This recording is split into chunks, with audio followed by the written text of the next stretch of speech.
இல்லைங்க. அவங்க ரொம்ப அதிருப்தியா இருக்காங்க திமுகவோட. அதுல ஒரு ஓகே சார். சந்தேகமும் இல்ல.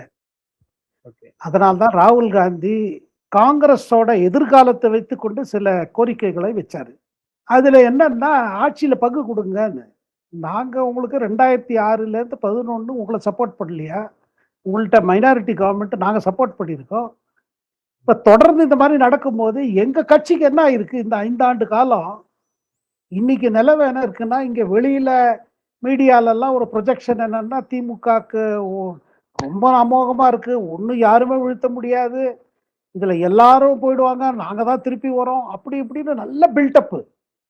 ஆனா கிரவுண்ட் லெவல்ல அது உண்மை இல்ல.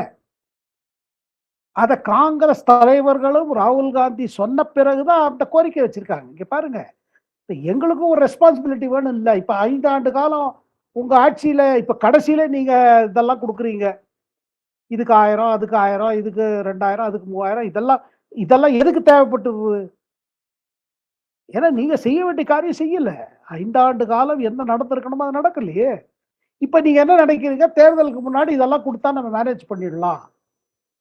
காங்கிரஸுக்குள்ள பார்த்தீங்கன்னா, டால்ஸ்டாய் 2 கருத்து இருக்கு. ஒரு என்ன கருத்து? அது யாரோட கருத்துன்னு சொல்லிடுறேன்.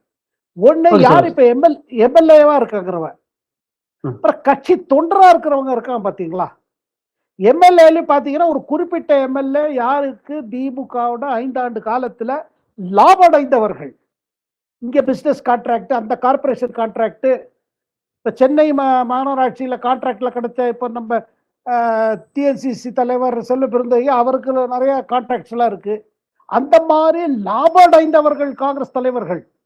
வெறும் அரசியல கான்ட்ராக்ட்டா யூஸ் படுத்துறது. இந்த கான்ட்ராக்ட் கிடைக்குமா, அந்த அவங்க எல்லாம் என்ன சொல்றாங்க, எதுக்கு நம்ம வம்பு பண்ணணும்? நமக்கு என்ன இருக்குது இங்க? எத குடுத்து வாங்கிட்டு போயிட்டே இருப்போம். இந்த இது இருக்கு. ஆனா கேடர்ல பாருங்க வேற மாரி யோசிக்கிறாங்க. அப்புறம் எந்த தலைவர்கள் காங்கிரஸோட ஃபியூச்சர் என்ன?